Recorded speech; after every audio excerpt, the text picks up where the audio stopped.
Assalamualaikum warahmatullahi wabarakatuh. Hai anak-anak, hari ini Ustazah sambung video pengajaran yang baru. Masih lagi sambungan tajuk di bawah mata pelajaran sejarah bab 1. Okeylah anak-anak, sebelum ni kita dah pergi kepada konsep alam Melayu dari sudut geografi.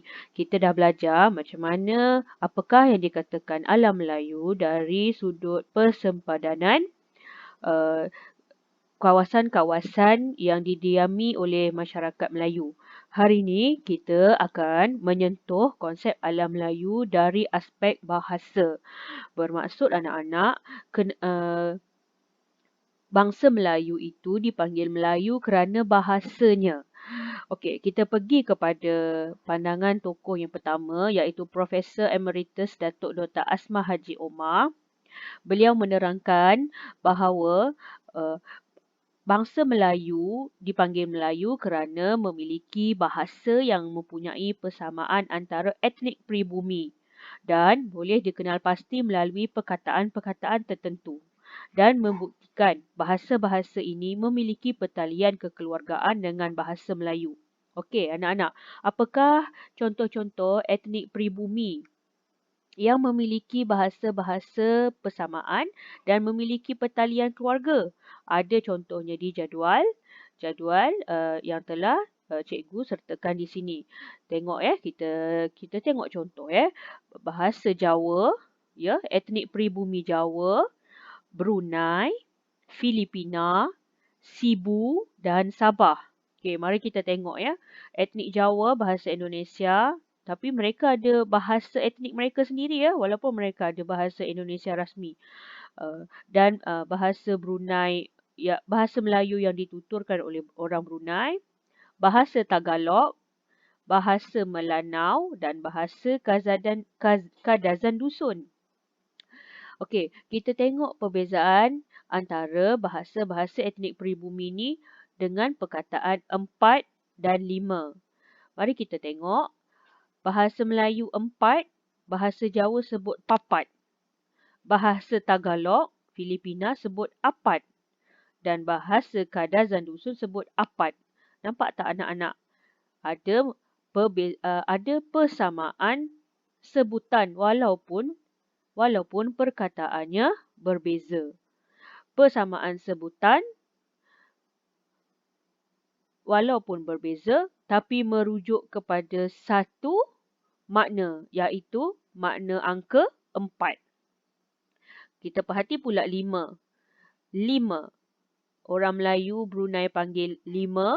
Orang Melanau panggil 5. Masih sama. Masih merujuk kepada makna angka 5. Walaupun sebutan ada sedikit perbezaan, tapi macam yang cikgu terang sebelum ini, mereka memiliki sebutan yang lebih kurang sama. Bahasa yang mempunyai persamaan antara etnik pribumi. Ada banyak lagi. Contoh yang kita selalu dengar kalau kita tonton drama Filipina, mereka sebut perkataan anak sebagai anak. Kita sebut anak, mereka sebut anak. Lebih kurang sama walaupun sebutannya lebih tebal. Okey, kita pergi kepada pandangan tokoh yang kedua iaitu Sultan Takdir Alis Jahbana. Okey, beliau ni merupakan tokoh bahasa Indonesia, antara penulis buku dan juga pelopor membina syarikat-syarikat penerbitan buku di Indonesia Okey, Sultan Takdir Alis Jahbana berpendapat bahawa bahasa yang digunakan secara meluas di alam Melayu sejak awal Masihi ialah bahasa Melayu. Jadi, bahasa Melayu berkembang luas kerana sikap orang Melayu yang gemar berlayar merata-rata. Dan kebetulan pula, bahasa Melayu yang bersifat sederhana sangat mudah dipelajari sehingga diterima baik di alam Melayu. Jadi, sebelum ni kita dah sentuh alam Melayu digelar Melayu kerana persempadanan kawasan geografinya. Dan hari ini kita belajar alam Melayu digelar Melayu kerana bahasa yang memiliki persamaan dan tali kekeluargaan. Okey, seterusnya, ada info tambahan di sini. Bahasa Melayu anak-anak ialah salah satu bahasa yang tergolong dalam bahasa Austronesia. Bahasa Melayu yang kita tuturkan hari ini iaitu bahasa kebangsaan kita yang diambil daripada bahasa suku Riau bahasa Melayu Riau. Kalau kamu nak tahu ya, cikgu jelaskan sikit di sini. Bahasa kebangsaan kita ialah bahasa Melayu yang kita ambil dari bahasa Melayu Riau. Bahasa Melayu Riau itulah yang jadi bahasa Melayu kebangsaan kita pada hari ini. Okey, bahasa Melayu ini merupakan salah satu daripada 200 bahasa yang dipertuturkan di alam Melayu. Kita ada banyak kan? Bahasa Jawa, bahasa Banjar, bahasa Bugis, sebutan orang Kelantan, sebutan orang Terengganu. Semua tu ada lebih daripada 200 bahasa yang orang Melayu tuturkan di rantau ini. Dan bahasa Melayu kita pada hari ini merupakan bahasa yang tergolong dalam bahasa Austronesia. Okey, anak-anak, kajian juga menunjukkan bahawa bahasa yang digunakan di alam Melayu selama ini adalah serumpun dan memiliki persamaan sebutan. Ya, dan bahasa Melayu ini sendiri diiktiraf oleh UNESCO. UNESCO ini ialah Persatuan Pendidikan, Kebudayaan dan Sains PBB. Mereka mengiktiraf penggunaan istilah Melayu bagi merujuk suku bangsa berbahasa Melayu yang mendiami Asia Tenggara.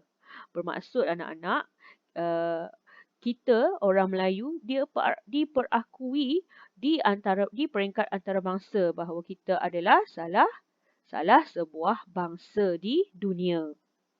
Sebelum itu, terdapat istilah Melayu Polinesia dan istilah Austronesia bagi merujuk bangsa Melayu.